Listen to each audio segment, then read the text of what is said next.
Buenas tardes a todos. Esta conferencia es posible gracias a la colaboración del Lehman College Department of Latin American, Latino y Puerto Rican Study y la Dominican American National Roundtable.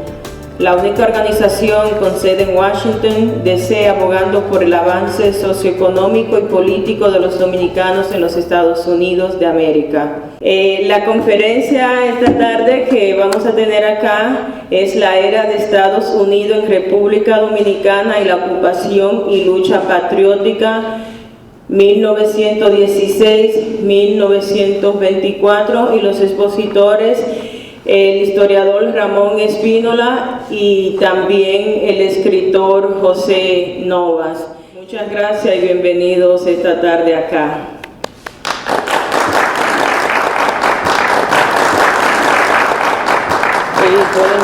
Voy a presentarle a ustedes una joven muy dinámica que fue electa recientemente presidenta de los jóvenes de la Mesa Redonda Dominico-Americana. Ella es una líder innata, ahora cursa estudios en York College, donde también funge en diversas posiciones dentro del gobierno estudiantil. Les invito a que recibamos con un fuerte aplauso una de nuestras jóvenes líderes que tiene un futuro brillante y que posiblemente la vamos a ver ocupando un puesto político electo o de otra manera en los Estados Unidos para representarnos con orgullo y con dignidad. Así que por favor recibamos a la presidenta juvenil de la Mesa Redonda Dominico-Americana, Hanna Rodríguez. On behalf of the Board of Directors of the Dominican American National Roundtable. A nombre de la Junta de Directores de la Mesa Redonda Dominico-Americana. And our Madam President, the Honorable Claribel Martínez Marmolejas. Y la Presidente Claribel Martínez Marmolejas.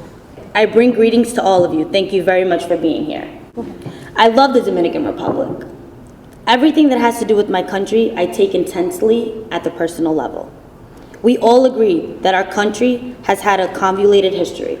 Yo amo la República Dominicana y todo lo que tenga que ver con nuestro país, aunque todos sabemos que ha tenido una historia muy compleja. We have been invaded several times. Since its foundings in 1844, 172 years ago, its constitution has been modified over 40 times. Hemos sido invadidos muchas veces y nuestra constitución ha sido cambiada un número de veces también. I am worried because in spite of these modifications, our country continues to deteriorate.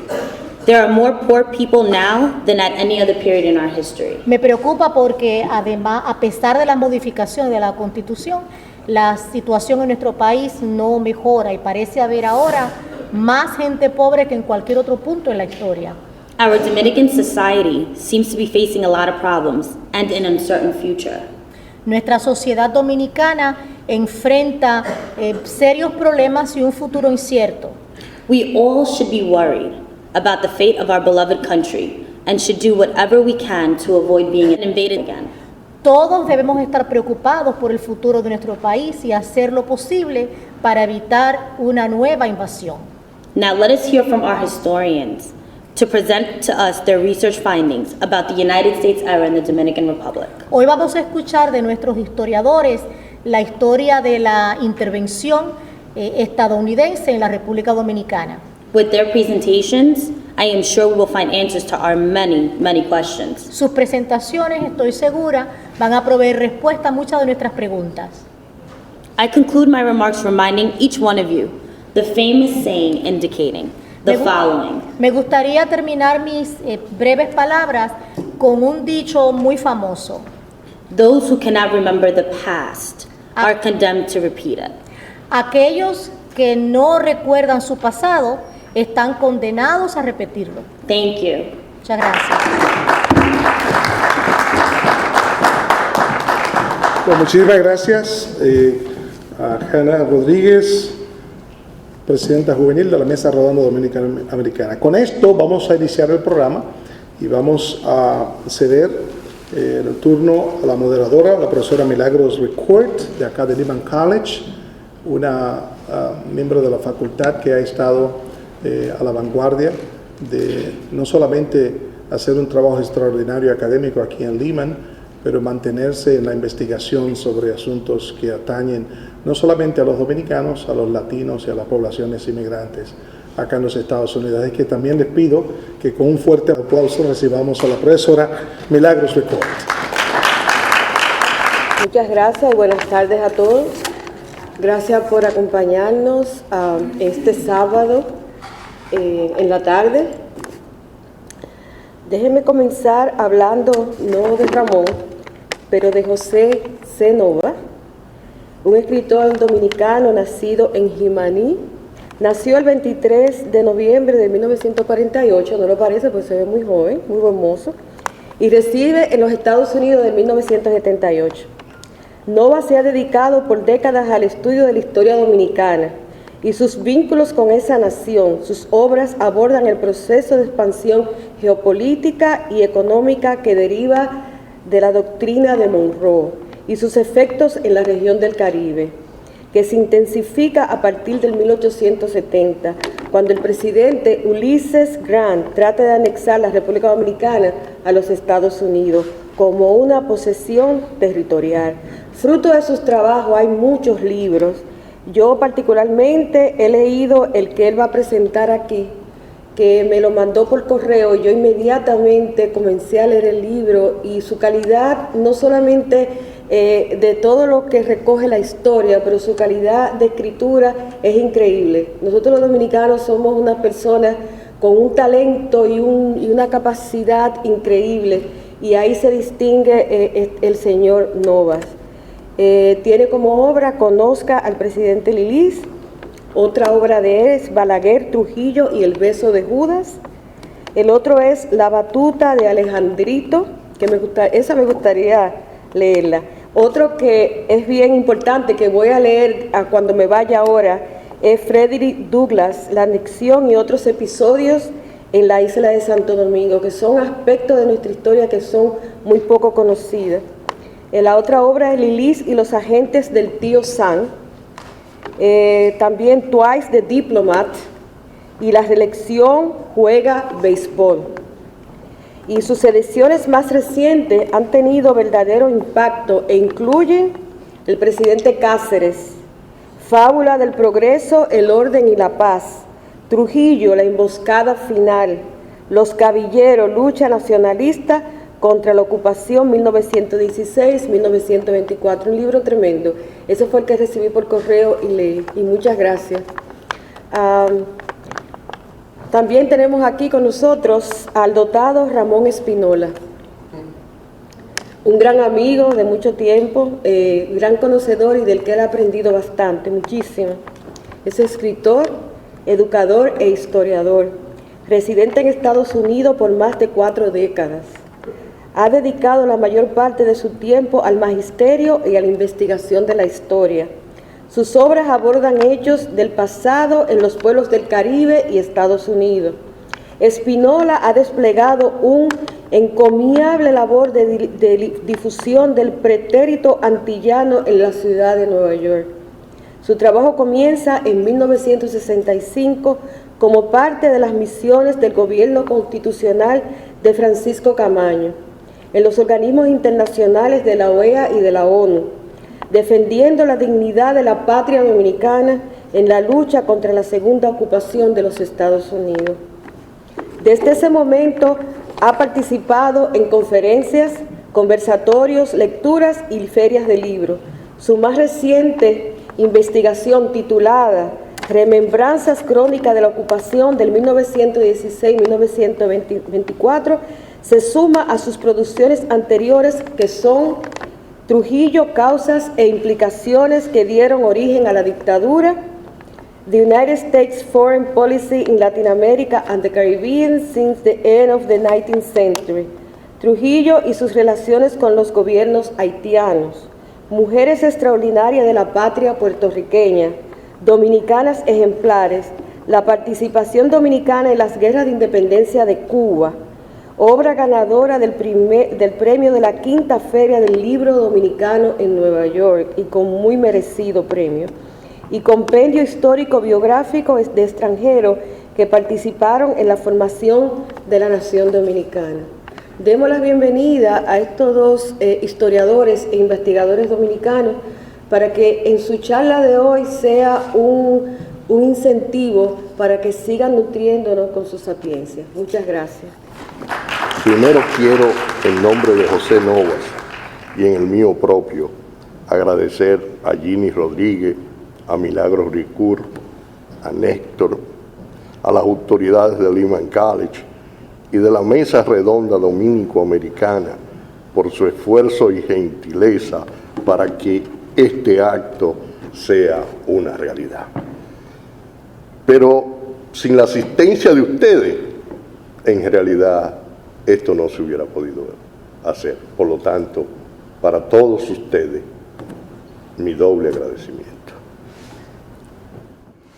La guerra hispanoamericana y la primera ocupación norteamericana en la República Dominicana marcan un periodo en la historia del Caribe y de toda la América donde el protagonismo en la región antillana pasa de un imperio decadente a otro en proceso de crecimiento.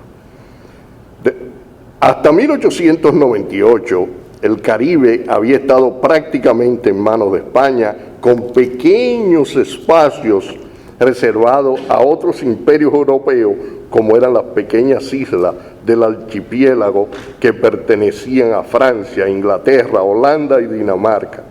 No podemos olvidarnos que la tercera isla en tamaño geográfico de las Antillas Mayores, Jamaica, perteneció por casi 5 siglos al Imperio Británico. Es importante recordar que antes de la guerra hispanoamericana, solo la isla de Quisqueya o Haití conformaban los dos únicos estados soberanos en todo el área. El Mar Caribe fue un lago imperial donde todos los imperios europeos interactuaban para obtener beneficios intencionados. Hasta que la guerra entre España y los Estados Unidos de América le puso fin a esa situación. El Tratado de París, luego de terminada la guerra de 1898, eliminó para siempre el poder hegemónico de España en esa parte del continente. La firma del Tratado de París, con el cual los Estados Unidos de América se otorgaba la pertenencia de Puerto Rico y de otros lugares fuera del continente, como fue el caso de Filipinas, las Marianas, la isla de Guam, que todavía están esas dos islas en manos de Estados Unidos. También retardaba la independencia simple y pura de Cuba, produciendo la consecución de los propósitos intencionados de la doctrina Monroe existente en la política internacional de los Estados Unidos desde 1823, a la cual el colorario Roosevelt y los enunciados que respaldarían la ejecución de la misma, como era el llamado de la fruta madura. Desde 1898 hasta 1902, Cuba estuvo ocupada por los Estados Unidos. Cuando los norteamericanos abandonaron la isla, la entrega estuvo mediatizada y la libertad por la cual tanto había luchado el pueblo cubano, la vistieron con ribetes anexionistas, frustrando los anhelos patrios e hiriendo los sentimientos de los luchadores mambises, desde el generalísimo Máximo Gómez hasta el último soldado revolucionario. Un acápite de la Constitución de la nueva República constituía una afrenta al derecho de soberanía de la patria cubana. La enmienda Pla le daba derecho al gobierno norteamericano a intervenir en Cuba cuantas veces le diera la gana. Además, el país antillano no podía tener relaciones diplomáticas y comerciales con quien quisiera sin la autorización del Congreso de Estados Unidos. Esa situación duró hasta 1933, cuando por mutuo consentimiento de ambas naciones fue abrogada dicha cláusula colonialista, pero no fue hasta 1940 que ese vestigio imperialista fue totalmente abolido de la Carta Magna. Y es interesante esto. 1933 hay una revuelta contra el dictador Geraldo Machado. Este hombre, cuando sale de Cuba huyendo, se acoge a la paz y el refugio de otro dictador, Rafael Leónidas Trujillo y Molina. Pero ¿qué sucede? Que quien hereda el poder en Cuba es quien organiza el famoso movimiento de los sargentos, Fulgencio Batista y Saldívar.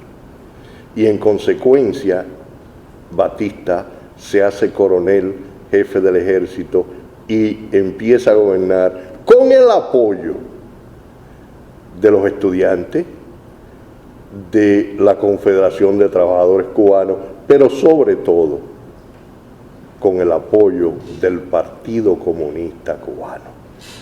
Es de ahí que él gobierna 7 años, hasta 1940, y en 1940 nace lo que fue en ese entonces la constitución más liberal que se conocía en esta parte del mundo, al sur del Río Bravo, que es la famosa constitución de 1940.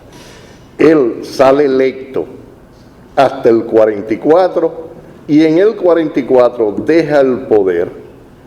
Viene el gobierno del doctor Ramón Grau San Martín y luego lo sustituye otro que era parte de ese mismo partido, de los auténticos, el Partido Auténtico, al cual Fidel Castro fue. Fidel Castro fue parte de ese partido y cuando Chivá se fue con Chivá al Partido Ortodoxo. Después vino Pío Socarrá.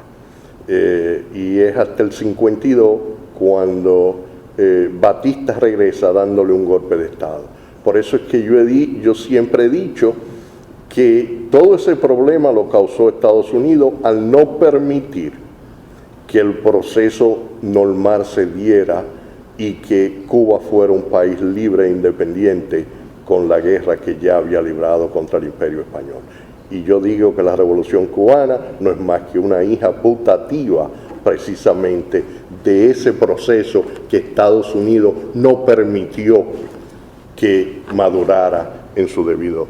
Pero indudablemente Cuba simplemente es una hija que ha peleado con el padre y tarde o temprano volverá a los brazos del padre. Haití fue invadido en 1915, prácticamente al comienzo de la Primera Guerra Mundial, y la República Dominicana en 1916. Justo cuando los Estados Unidos iban a entrar en la guerra y querían defender el Canal de Panamá de las potencias del eje. Las razones para la ocupación de la República Dominicana, 1916, 1924, son varias y yo las explico en mi libro.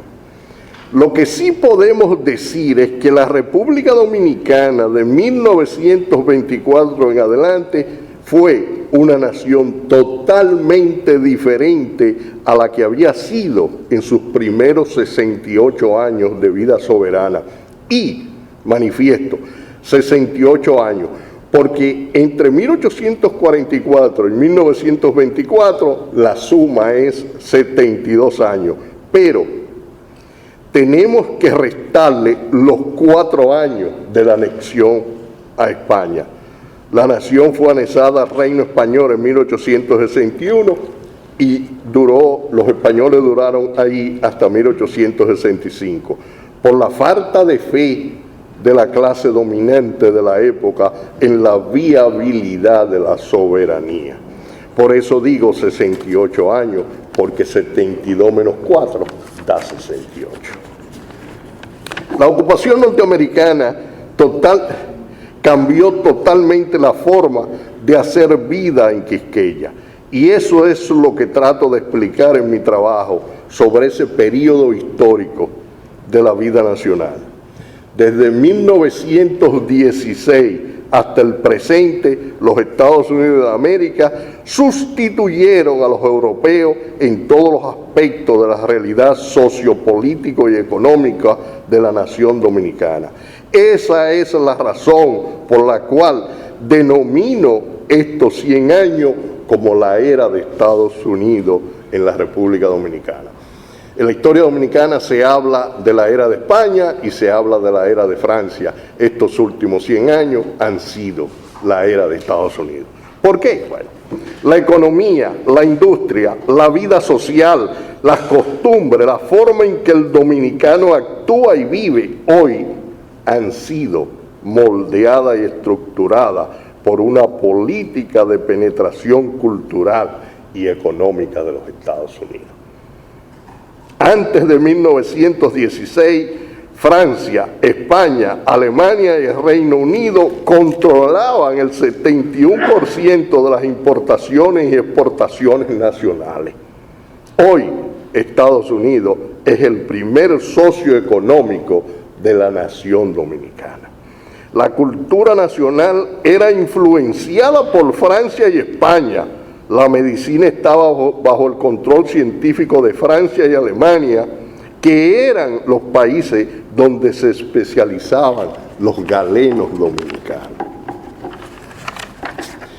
Inglaterra era uno de los mayores compradores de tabaco y esa hoja aromática fue, hasta la ocupación de 1966, la espina dorsal de la economía nacional. No era el azúcar, y no el azúcar que viene a serlo después de la ocupación.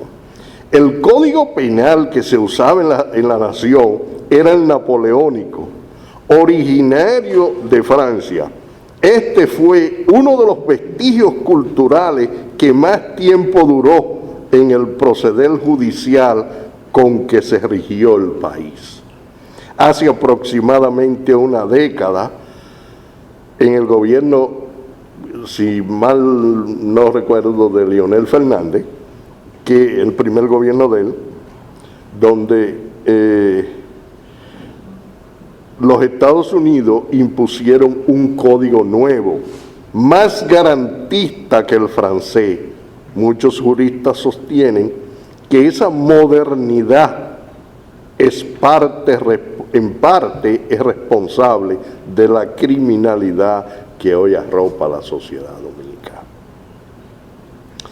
Vuelvo a repetir que todas esas razones y otras que explico en mi trabajo son la base y la esencia que me obligan a llamar el periodo que comienza en 1916 como la era de los Estados Unidos en la República Dominicana.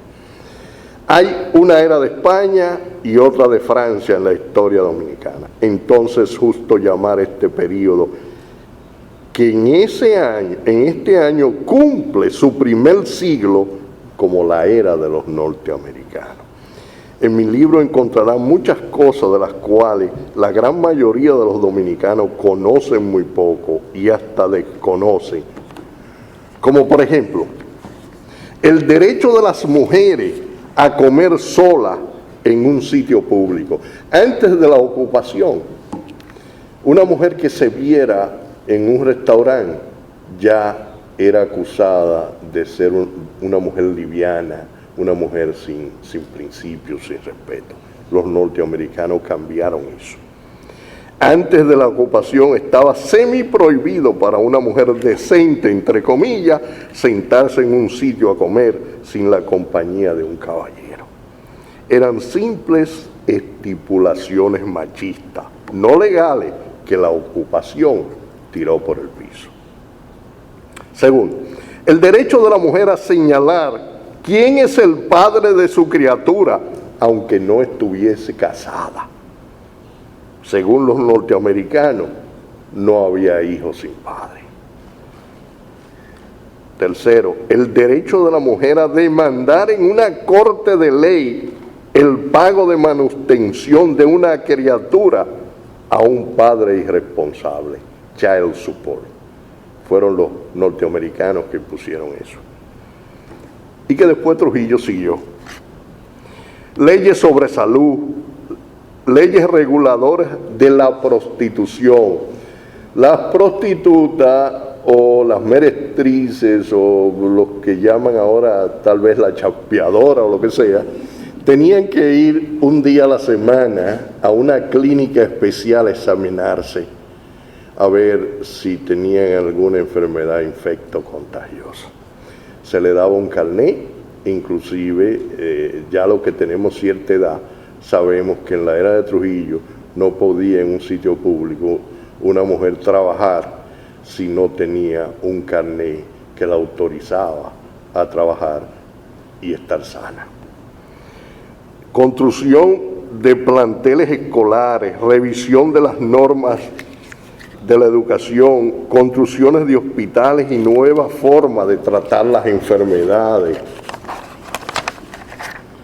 Discriminación y abuso de la población.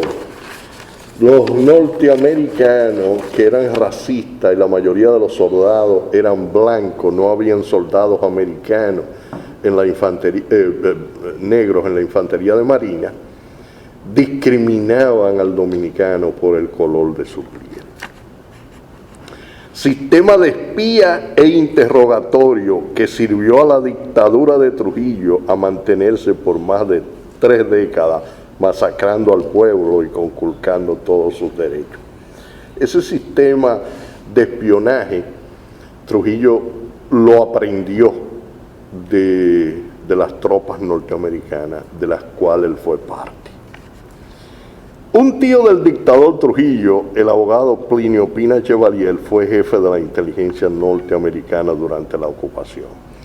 Todas esas cosas que han cambiado la vida del dominicano en el último siglo, lo impuso la primera ocupación militar de 1916 al 24.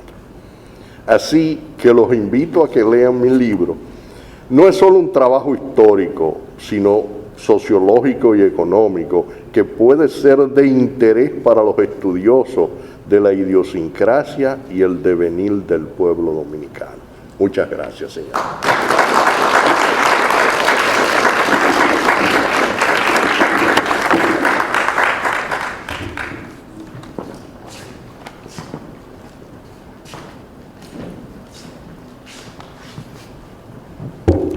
Buenas tardes. Fíjense, la ocupación de 1916 de los Estados Unidos a la República Dominicana acaba de llegar a su centenario, a su siglo. Y digo esto porque la ocupación comienza con el primer desembarco de tropas, que según mis investigaciones se produjo el 4 de mayo de 1916. Ese dato está contenido en la correspondencia diplomática del 1916 desde la legación de Estados Unidos en la ciudad de Santo Domingo hacia el Departamento de Estado en Washington. Es una información verificable hoy en día. Quiero decirle además que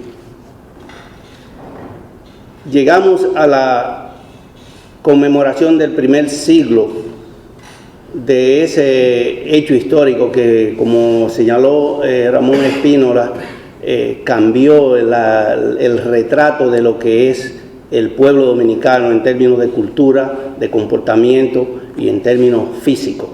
La economía y todo lo que tiene que ver con el desenvolvimiento cultural dominicano cambió. Hay un antes y un después desde la ocupación que que es el límite de lo que fue y de lo que fuimos y de lo que somos.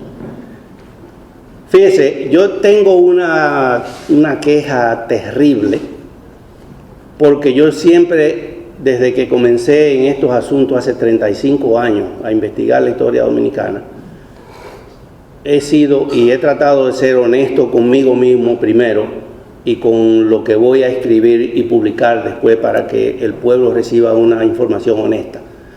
De manera que hemos llegado al centenario y desde antes, hace muchos años, cuando comenzamos esta investigación, yo comentaba con algunos colegas historiadores, tanto en la República Dominicana como aquí, el hecho de que ese acontecimiento, ese centenario de la ocupación, que fue un hecho importantísimo, ustedes se van a dar cuenta en el momento que lean en la obra, iba a estar ensombrecido hoy por un periodo electoral que está en su momento final.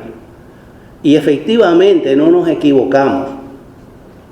No nos equivocamos. A mí me da mucha pena decir que el pueblo dominicano ni siquiera está enterado de que se está conmemorando los 100 años de una ocupación que duró 8 años y que desplomó el gobierno que encontró en el momento que desembarcaron y que cambió todo lo que significaba el manejo del pueblo dominicano en toda la geografía nacional. No hubo un metro de tierra dominicana en la que no fuera vigente las reglas del soldado invasor.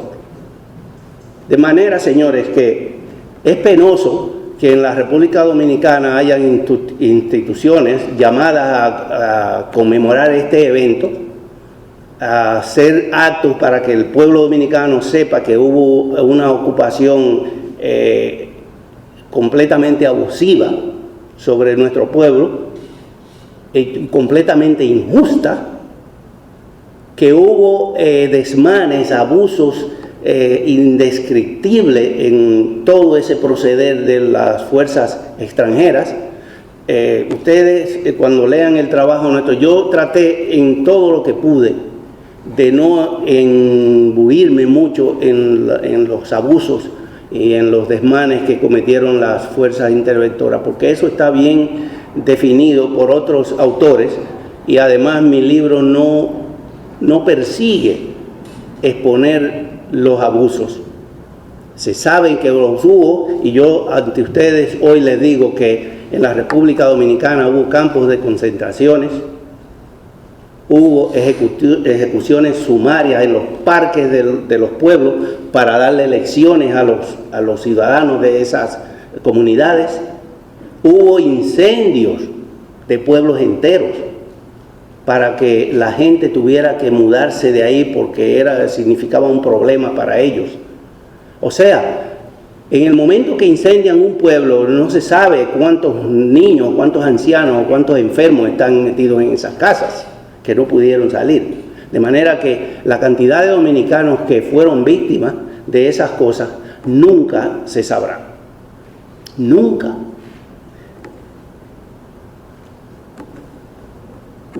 Nuestra investigación, además del descuido al que se ha imbuido las instituciones llamadas a conmemorar esto, yo he observado una cosa que me llama mucho la atención. La Academia Dominicana de la Historia, por ejemplo, ha anunciado con bombos y platillos que ha hecho una edición, una tercera edición del libro de Bruce Calder, que es un libro extraordinario sobre la ocupación, que se llama Impacto de la ocupación en la República Dominicana, el impacto de esa ocupación. Es un texto extraordinario que sirve de referente en muchas universidades porque es un libro que está muy bien hecho. Tiene todo el rigor científico es un libro extenso, yo lo he leído más de 10 veces y ya el que compré para referirme, para que me sirva de referencia a este, parece un nido de pavos, porque lo he leído tantas veces y le he hecho tantas anotaciones que luce como que tiene 50 años el libro. Pero la verdad es que ese es un texto muy bueno, que no lo voy a referir como un pero, porque no me gusta la palabra el pero. Pero sin embargo, ese libro está hecho desde el punto de vista de un norteamericano. Y es curioso y es un poco cuestionable que la Academia Dominicana de la Historia haya escogido un libro que está escrito desde el punto de vista de un norteamericano, que creció, nació y se educó en la sociedad norteamericana, que no piensa como pensamos nosotros. Entonces, yo le quiero mencionar esto porque como se reeditó esa obra, cosa que me parece bien, se pudo haber reeditado también el libro que escribió Max Enríquez Ureñas sobre el mismo periodo y sobre la misma invasión, y es un dominicano prestigioso que tiene el punto de vista dominicano sobre un tema que es fundamental para nosotros. Pero tampoco se tomó en consideración el texto que dejó escrito Gregorio Urbano Gilbert sobre su experiencia en la ocupación, que todos ustedes conocen que Gregorio Urbano Gilbert fue la persona que solo en San Pedro de Macorís fue con un arma, se metió a un barco, atacó a los soldados y mató 2 y se les escapó. De manera que ese testimonio es un testimonio fundamental que debió reeditarse, debió buscarse donde quiera que esté para hacerse una edición de esa obra conmemorativa a este hecho, pero no se hizo. Y como esa hay otras, por ejemplo, yo les voy a citar una más, que es la obra de Félix Servio Ducodray. Ustedes conocerán esa personalidad que fue un hombre, un luchador extraordinario. Tenía pensamiento de izquierda, pero eso no significa que no fuera justo en su criterio. El hombre escribió un libro que se titula Los Gavilleros, como se titula el mío, pero tiene un subtítulo diferente que dice Historia de una epopeya calumniada. Y yo quiero decirle a ustedes que ese libro, señores, tiene el mismo rigor y la misma seriedad de concepto que tiene el de Bruce Calder y que tiene el de Max Enríquez Ureña, pero tampoco fue tomado en cuenta porque tiene el punto de vista de un dominicano. O sea, con esto lo que le quiero decir es, señoras y señores, la historia dominicana está retorcida. En mi experiencia, yo he llegado a esa conclusión y está retorcida porque los historiadores que tienen títulos en las paredes de historiadores son los que se han encargado de eso. Yo lamento tener que decírselo en sitios públicos como este, pero no me puedo tragar ese purgante. Se ha cometido un sacrilegio con solamente editar una obra de un autor extranjero que es muy buena, no me malinterpreten, una obra extraordinaria con el punto de vista de un ciudadano americano que se educó en Estados Unidos y que responde a los intereses de esa. Algo parecido al libro del Destino Dominicano, que ustedes deben conocerlo también, que fue escrito por un procónsul de este país y que es un libro extraordinario, pero que tiene el punto de vista de un americano. No es el mismo punto de vista de un dominicano que fue el que sufrió en carne propia lo que ocurrió durante los 8 años de ocupación. Entonces yo voy a pasar a decirle a ustedes que yo traté de perseguir un equilibrio cuando escribí este libro. Yo utilicé todos los textos que encontré, que consideré que tienen calidad, escritos en Estados Unidos, y recogí todos los textos que se han escrito en la República Dominicana sobre el tema, y trato de equilibrar una cosa y otra, los dos puntos de vista. Ese es el contenido de este trabajo. Pero además, el fundamento de este libro el fundamento de este libro está en la correspondencia diplomática de la legación de Estados Unidos en 1916. Todo lo que iba y venía a la legación desde el Departamento de Estado y viceversa. Esa es una de las columnas fundamentales de este libro. Pero también utilicé los diarios de campaña de los principales comandantes, cosa que no se ha utilizado en otros textos. La mayoría de esos jefes regionales y esos comandantes y esos gobernadores militares que tuvo la República en esos 8 años dejaron sus diarios de campaña. No han sido utilizados y la mayoría de los historiadores saben que ellos lo hicieron. Pero aparentemente no les conviene que eso salga a la luz porque eso toca sensibilidades a los poderosos y yo no quiero tener problemas con ellos. Quizás esa es la razón. Quizás esa es la razón. Entonces, hubo mucho de todo. La ocupación le da el mérito a la sociedad dominicana, un gran mérito, porque se dividió en luchas. Hubo varios frentes de lucha. La primera lucha, la guerrilla en las lomas, los famosos llamados gavilleros, que no eran más que los guerrilleros que defendían la dignidad nacional. Eran guerrilleros, pero ellos decidieron utilizar el término gavillero porque el gavillero significa el que roba, el que viola, el que asalta. Entonces era mucho más cómodo decirle gavillero que guerrillero. Entonces yo quiero darle un dato que eleva en suprema calidad la lucha del pueblo dominicano, y es el hecho de que Estados Unidos, como mencionó Ramón Espínola anteriormente, había asumido un rol de supremacía en términos económicos y en términos navales a partir de 1898. En 1916, cuando Estados Unidos decide invadir a la República Dominicana, que ya había invadido Haití, o sea que la isla completa iba a quedar invadida, pero además ya previo a eso había invadido a Nicaragua y a México y a Honduras y a Cuba y todo lo que mencionó Espínola anteriormente. Estados Unidos en su dominio, señores, la Marina de Estados Unidos en 1916 tenía, oigan bien, tenía inscrito en sus listas de marineros 450,000 soldados. Ese es un dato estadístico que está en el Museo de los Cuerpos Navales de este país. Ustedes lo pueden verificar cuando quieran. 450,000 soldados inscritos. Pero esos 450,000 soldados tenían unos recursos de 125,000 unidades marinas. Oigan, ese fue un plan que no era para quedarse donde estaba, en los límites de este país.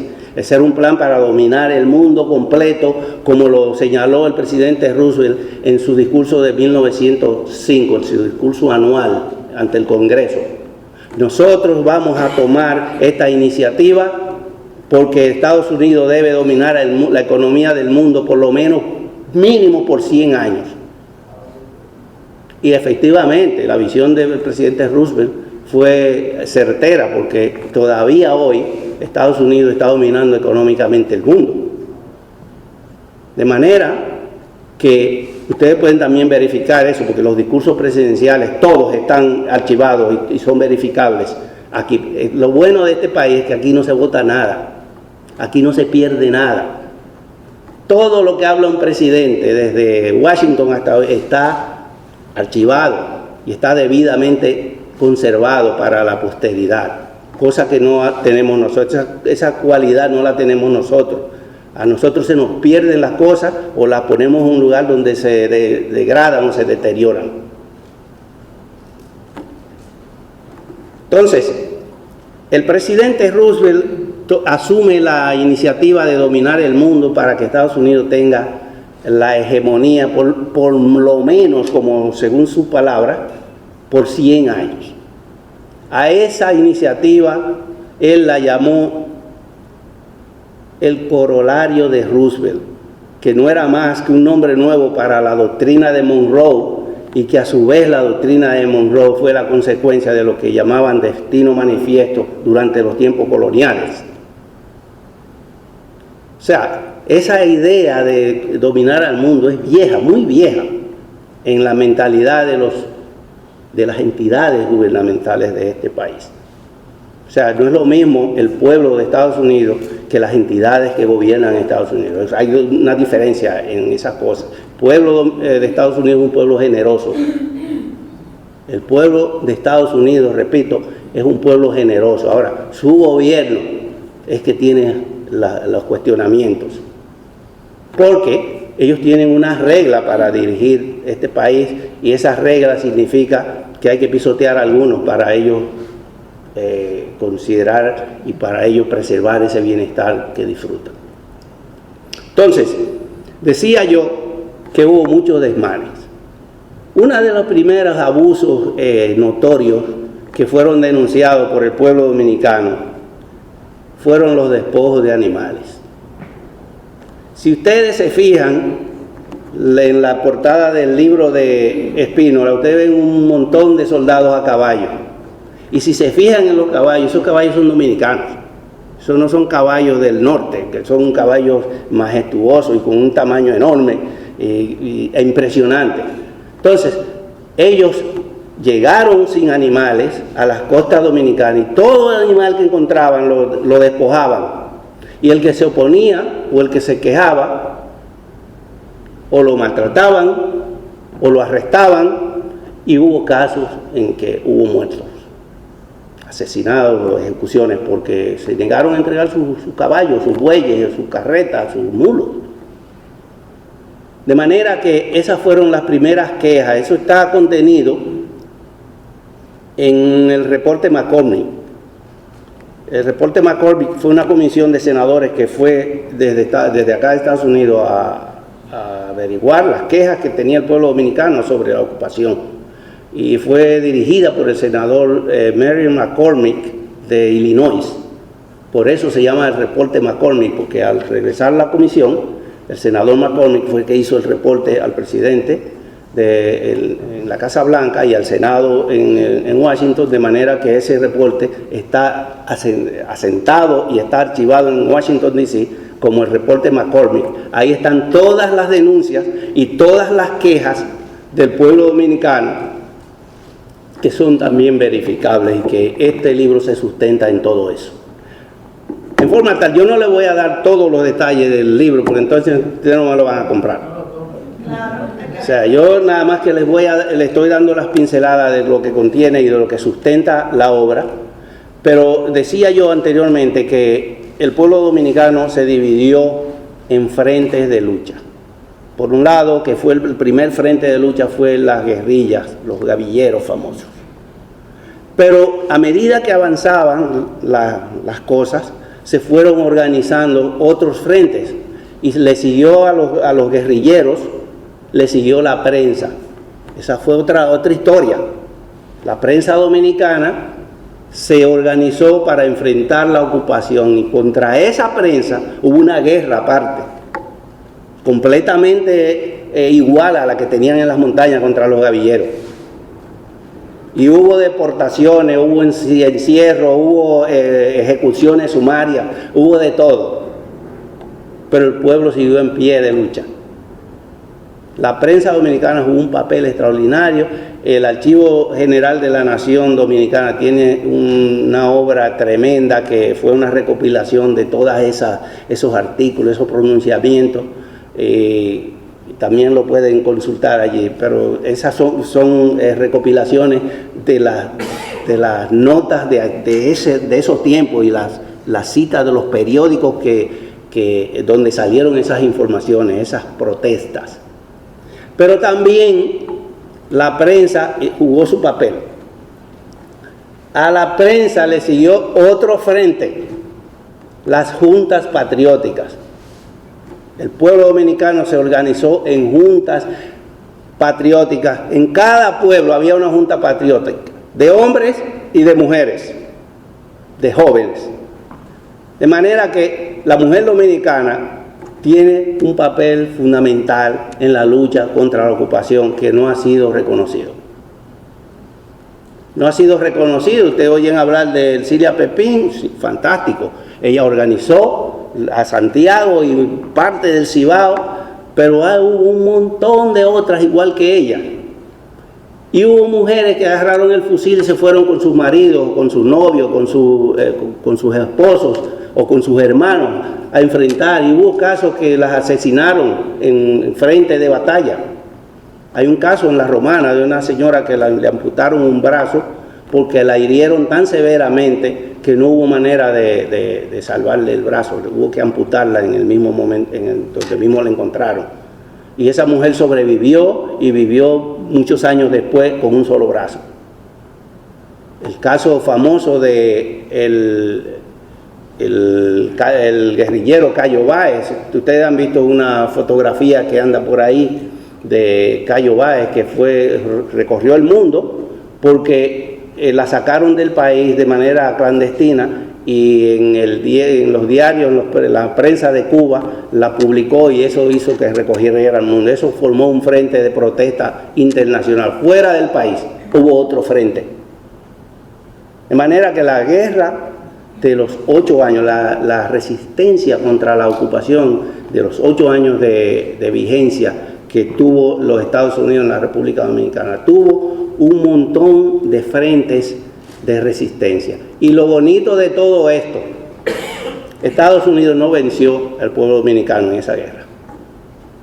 A pesar de que tenía 450,000 marines, en términos de conformación de la Marina de Estados Unidos, en la República Dominicana no había ese total, ustedes entenderán, pero a pesar de todos esos recursos, a pesar de toda esa insistencia por eliminarlos, Estados Unidos tuvo que negociar varias veces con el pueblo dominicano.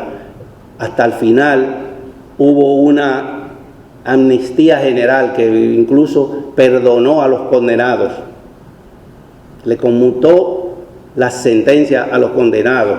Por ejemplo, el caso de Gregorio Urbano Gilbert, por mencionar uno que ustedes conocen, fue condenado a muerte y mientras esperaba que se llevara a cabo la ejecución, se fue reenviando por los rejuegos legales que tienen las leyes en caso de condena de muerte, hasta que llegó el momento de la amnistía. Y la amnistía le salvó la vida a Gregorio Urbano Gilbert, pero él estaba condenado a muerte y estaba esperando ya su ejecución por el acto de audaz que hizo en San Pedro de Macorís, que se subió a uno de los buques de Estados Unidos y mató 2 soldados y se les escapó. Es un acto extraordinario, señores, eso da una película. O sea, llegar al muelle, subirse a un barco, entrar a la proa y tirarle a un grupo de gente, matarlo y escapárseles. Oiga, aquello no es juguete. Dice en su memoria que él no sabe cuántos tiros le tiraron, cuántas ráfagas le tiraron, porque el sonido el estridente de las ráfagas no le permitió a él tener una idea de cuántos tiros iban detrás de él. Pero él salió ileso, resultó ileso y escapó y pudieron capturarlo 2 años más tarde porque pagaron una recompensa y uno lo denunció. Lo denunció para cobrar la recompensa, que eso fue otra cosa. El pueblo dominicano fue seducido, los dominicanos desaprensivos, debo mencionar, seducido con las grandes ofertas de dinero. Hubo recompensas de 10, 15 mil dólares en ese tiempo, que es una fortuna, para el que entregara la cabeza de Olivorio Mateo, por ejemplo, o para el que entregara el cuerpo o entregue vivo o muerto a Vicentico, que era otro de los grandes luchadores que ellos perseguían. De manera que hubo una élite de dominicanos desaprensivos que comenzó a hacer negocio con las recompensas. Hay casos extraordinarios, famosos, y están documentados. O sea, los reportes los cuerpos de espionaje de la fuerza de ocupación, ellos hacían sus reportes y los enviaban hacia acá, y esos reportes no se perdieron, están asentados en los archivos del Museo Naval de los Cuerpos de Marina de este país. De manera que este trabajo, les repito, yo traté de balancear las opiniones de todo lo que se ha escrito en Estados Unidos y las opiniones de todo lo que se ha escrito en la República Dominicana, de manera de que el relato de la ocupación tenga una especie de equilibrio para que el pueblo dominicano pueda sacar sus conclusiones. Yo no pretendo que me crean todo lo que yo digo aquí. Ustedes lean el trabajo, concluyan ustedes con lo que se encuentra aquí, comparen las referencias, y si tienen que ir a algún lugar a comprobar lo que yo digo aquí, también háganlo, porque de eso se trata. Yo no pretendo que ustedes se conviertan en una esponja que absorbe lo que José Novas dice. No, ustedes tienen su propio cerebro con el que pueden tomar sus decisiones, y yo les pongo el plato en la mesa para que ustedes lo disfruten y que lo digieran, y entonces hagan sus propias conclusiones con el contenido. Yo agradezco muchísimo su presencia y vamos a ver si abrimos el espacio para un pequeño debate, de manera de poder contestar algunas preguntas que ustedes tengan, algunas inquietudes. Muchas gracias y muy buenas tardes.